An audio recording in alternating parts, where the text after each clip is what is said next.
Luis, qué buena idea hemos tenido, ¿eh? ¿Puede haber mejor manera de darle la bienvenida al verano que una alerta ovni? Pues si la hay cava no se me ocurre, porque esto es cultura. Sí, y además aquí, con esta hoguerita tan simpática, bañados por las llamas, qué bien se está, ¿eh? Mucho cava. Además podemos dar rienda suelta a nuestra masculinidad tóxica sin que vengan los ofendiditos y acabemos en un campo de concentración feminazi. Cuánta razón tiene. Yo me he traído el marca y todo, por si acaso. Por cierto, no sé si te conté lo que me pasó el otro día. ¿Qué va? ¿A qué te refieres? ¿Lo del puro no te lo he contado? ¿Qué va? Cuenta. Pues nada, que voy el otro día, me enciendo un puro y me sale una tía que se me pone a gritar como una loca que lo apague. Suerte que eran solo 7 pisos y el ascensor iba rápido, porque es que me puso la cabeza como un bombo. Bueno, pasa de todo. Joder, que llegan las vacaciones. Sí, tú y yo aquí solos, a la luz del fuego. ¿Sabes qué? Dime, cava. Que tú eres para mí más que un amigo. Uy, pillín, qué cosas más bonitas me dices. ¿Y sabes qué? ¿Pero qué hacéis, tarados? Ana, no te pongas así, una hoguerita para recibir el verano. ¡Estáis locos, que va a arder todo el edificio!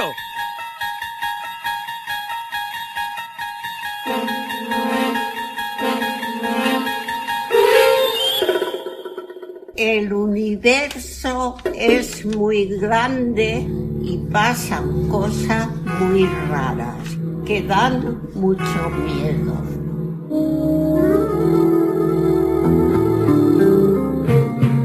Esto es más allá, pero no tanto. Una ventana abierta al mundo de la parapsicobiofísica, de la mano de Javier Cabanilles, para Plaza Radio.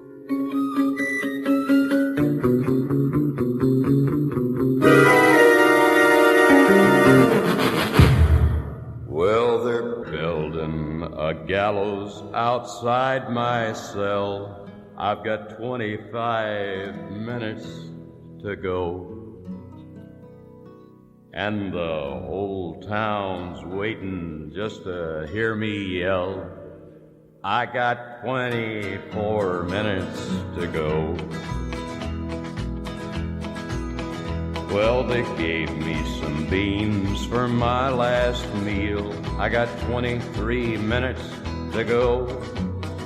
But nobody asked me how I feel. I got 22 minutes to go. Well, I sent for the governor and the whole darn bunch with 21 minutes to go.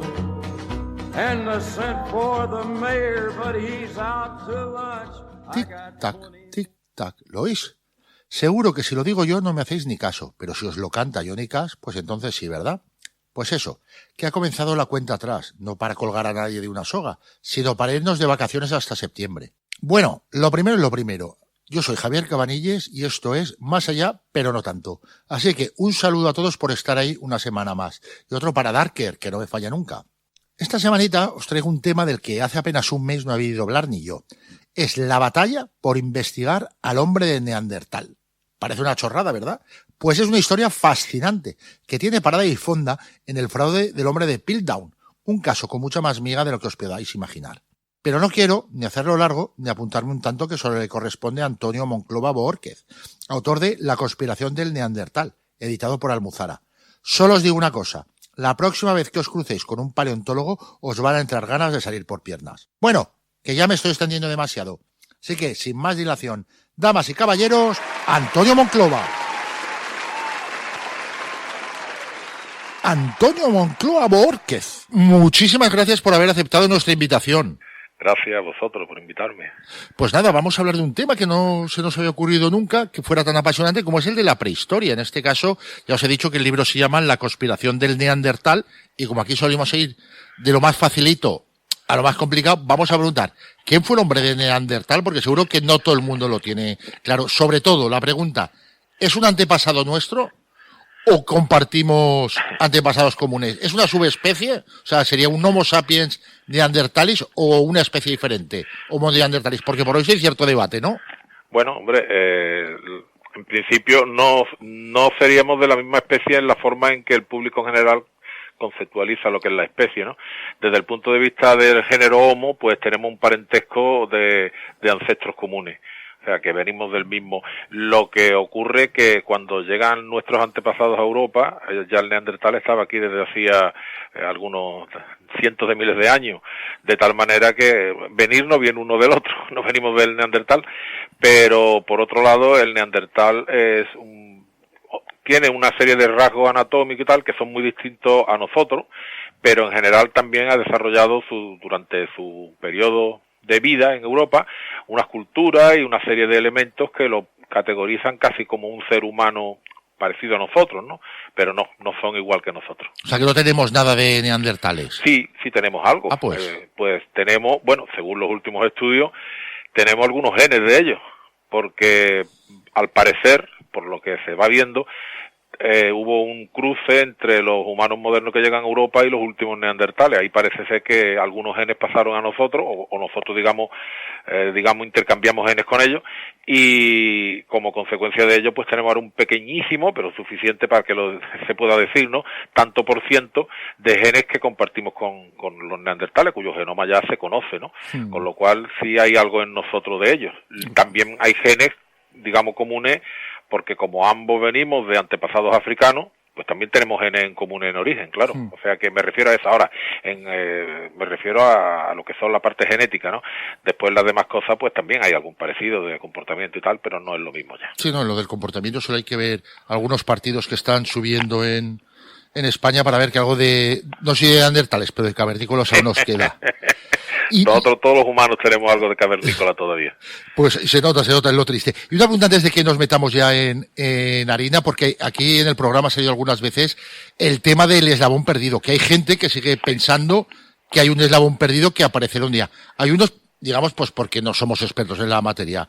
Luego los creacionistas les sirve mucho para su discurso del diseño inteligente, los criptozoólogos, para intentar justificar al Yeti y al Bigfoot.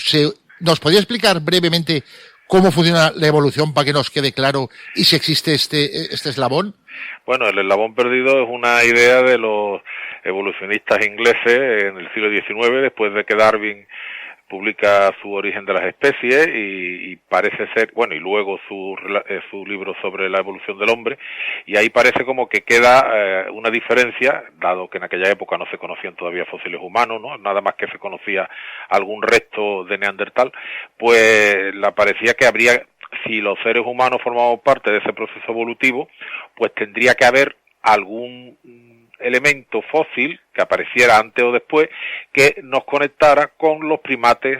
En este caso pues normalmente se pensaba en los primates antropomorfos, o sea, gorilas, chimpancés, etcétera. Entonces ese missing link, ese eslabón perdido, estaría ahí en medio. El eslabón perdido tendría características, en teoría, características de estos primates superiores que no somos nosotros y de nosotros. Entonces claro, este eslabón perdido viene a la idea de la evolución por selección natural, que es desde que Darwin publica su libro en 1859, pues empieza la polémica, ¿no?, de la evolución por selección natural, y a partir de ahí pues la derivación de una especie de otra y así sucesivamente. Claro, el eslabón perdido, digamos, es como la demostración de que tendríamos nosotros una relación con otros primates, entre comillas, más inferiores que nosotros. Claro, los creacionistas, pues no hay solo un eslabón perdido en los humanos, ¿no? Hay eslabón perdido en todas las especies, ¿no?, realmente, ¿no? Digo yo, el eslabón perdido entre los mamíferos terrestres y las ballenas, el eslabón perdido entre los dinosaurios y las aves, el eslabón perdido. Entonces, claro, cada vez que un eslabón perdido no aparece, que de hecho es que los eslabones perdidos como tales eslabones perdidos no existen, pues por eso no aparecen, a lo mejor, claro, no puede aparecer el eslabón perdido porque no hay un eslabón perdido. La evolución no es uno detrás de otro, la evolución es ramificada. Algo que Darwin dijo desde el principio como una propuesta, que luego algunos casi abandonan, ¿no?, la idea de la evolución que va uno detrás de otro, ¿no?, esta que siempre nos enseñaban en el colegio nosotros, que venía el Homo habilis, después el Homo erectus, después el Homo... Bueno, pues esta idea, que es la que conduce también a pensar que el neandertal va antes que nosotros, ¿no? Entonces esa idea, pues en verdad no es cierta, ¿no? Como la evolución es ramificada, ¿cuántos eslabones perdidos tendría que haber? En todo caso habría que buscar el que dio lugar a nosotros, que iba antes, pero claro, ese eslabón va precisamente a aparecer es muy difícil. Entonces claro, ese eslabón perdido es como una especie de lo que es, algo que no se encuentra, pues está perdido. Exacto. Bueno, pues ya entrando más en el libro, porque es un libro evidentemente de ciencia, pero yo creo que sobre todo sorprende, porque es que es un libro de mala ciencia. Y hay un caso, empieza por un caso que todos conocemos, creo yo, que es el caso de Piltdown, que es uno de los más famosos de la historia y que los amantes del escepticismo, pues todos los que hemos leído Fraudes paranormales de James Randi, pues ahí lo describe y tal, pero siempre parecía, o creo yo que está un poco mal contado, que parecía una especie de engaño de dos advenedizos con dos caraduras, con Charles Dawson y Smith Woodward, pero es un fraude que dura medio siglo y en el que participa, activa y por pasiva muchísima gente. O sea, ¿cómo fue exactamente el caso Piltdown? Bueno, yo en el libro el caso de Piltdown lo utilizo como una parte de un caso más complejo, más grande, aunque Piltdown de por sí da para escribir muchísimos libros. Lo que ocurre que en castellano sobre el caso de Piltdown se han publicado cosas anecdóticas, ¿no? Cosas separadas, sí, por eso. ¿no? Hay en inglés algún libro que otro, muy poco, que se dedican enteros al reciente, me refiero, al caso de Piltdown, pero es una cosa que, hombre, yo pienso, en mi opinión, ¿no? Y yo creo que casi todas las personas con las que yo he hablado de este tema, que tengan conocimiento de historiografía, de la historia de la ciencia, pues todo el mundo suele opinar que los ingleses han procurado correr un velo encima, ¿no? Porque es un poco, podríamos decir que es la vergüenza de la historia de la paleoantropología, ¿no? Pero claro, yo lo utilizo el caso de Piltdown como parte de lo que es la historia de cómo la paleoantropología a principios del siglo XX toma un camino equivocado, y ese camino equivocado con los neandertales, en el caso que yo empleo en el libro, ¿no?